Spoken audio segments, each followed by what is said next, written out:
Number 1 వశీకరణ మాంత్రికుడు జ్యోతిష్యాలయం. ఎక్కడి వారికైనా ఒక్క ఫోన్ ద్వారా వెంటనే పరిష్కారం చెప్పబడును. స్త్రీ పురుష వశీకరణం, ప్రేమ, పెళ్లి, సంతానం, వ్యాపారం, కుటుంబ సమస్యలు, భార్యాభర్తల గొడవలు, గృహం, స్థలం సమస్యలు, కళ్యాణ దోషము పరిష్కరించబడును. దుష్ట శక్తులు తీయబడును. నాగదోషం తీయబడును. నాగబంధన, గుప్త నిధులు, ధనం, లంకె బిందెల కొరకు గురువు గారిని సంప్రదించండి. మీరు కోరుకున్న వారిని మీ వద్దకు చేర్చాలా? అంజనం వేసి చూపబడును.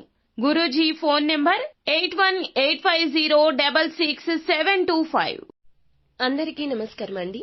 ఛానల్లోకి తిరిగి స్వాగతం. మిథున రాశి జాతకులు జూలై మాసంలో 24వ తేదీన మీ ఇంట్లో ఘోరం జరగబోతుంది. ఇది అక్షరాల సత్యమే. మానవ జీవితంలో ఆటుపోట్లు సహజము. ఈ రోజున మీ ఇంట్లో ఈ ఘోరం జరగడానికి కారణము మీ యొక్క గ్రహస్థితి, మీ పరిస్థితి. ఏం జరగబోతుందో వీడియోలో చూసి తెలుసుకుందాము.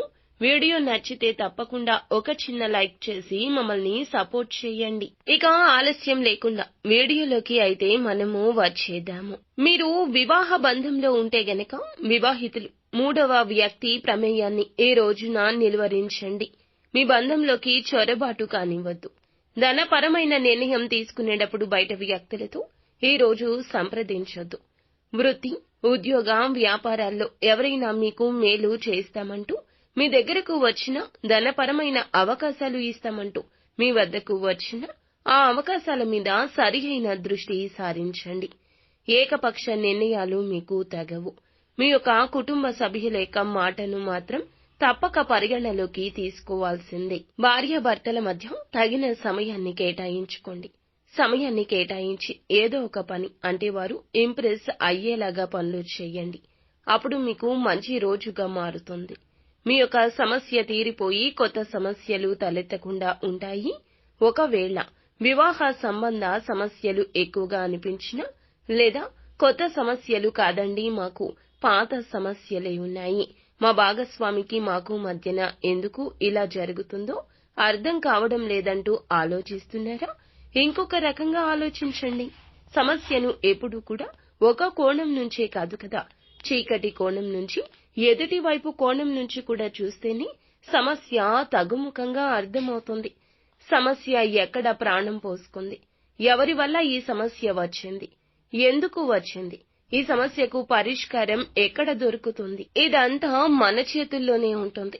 ఈ విషయం గమనించుకోలేక వారి మీద వీరి మీద ఆధారపడుతున్నారు.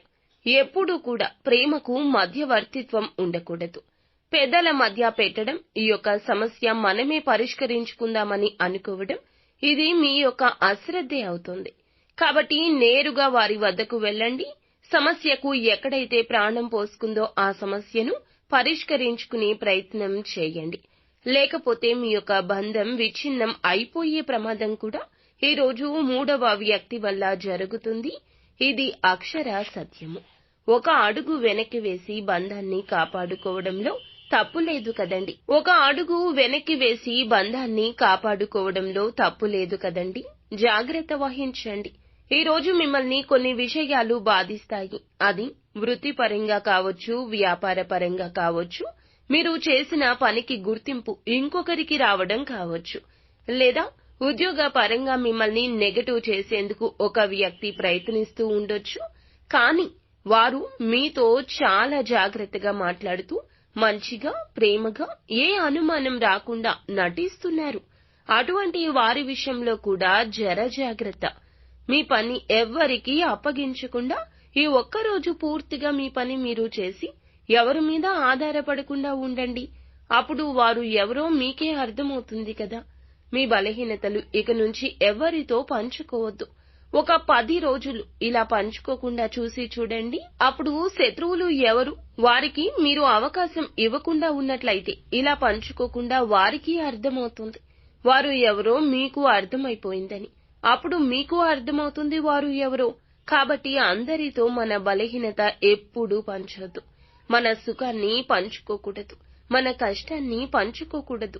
మనకంటూ కొంతమంది ఉంటారు కదా, జీవిత భాగస్వామి రూపంలోనో, కుటుంబ సభ్యుల రూపంలోనో, స్నేహితుల రూపంలోనో మంచి కోరుకునేవారు. కాబట్టి మీ కష్ట సుఖాలు వారితో మాత్రమే చెప్పుకోండి. ఈ రోజు జరిగే ఈ మోసం మీకు కనువిప్పే అవుతుంది. ఈ రోజున ఆకస్మికంగా ధనం వచ్చే అవకాశం ఉంది.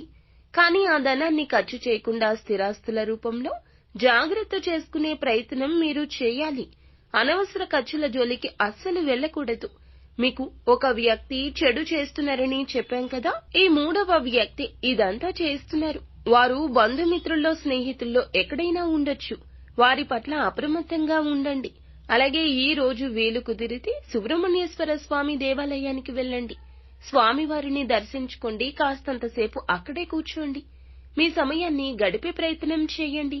స్తోమతకు తగ్గట్లు పేదవారికి ఏదైనా దానం చేయడం మంచి అలవాటు. వీలైతే గోమాత సేవలో ఈ రోజు కాస్త సమయం గడపండి.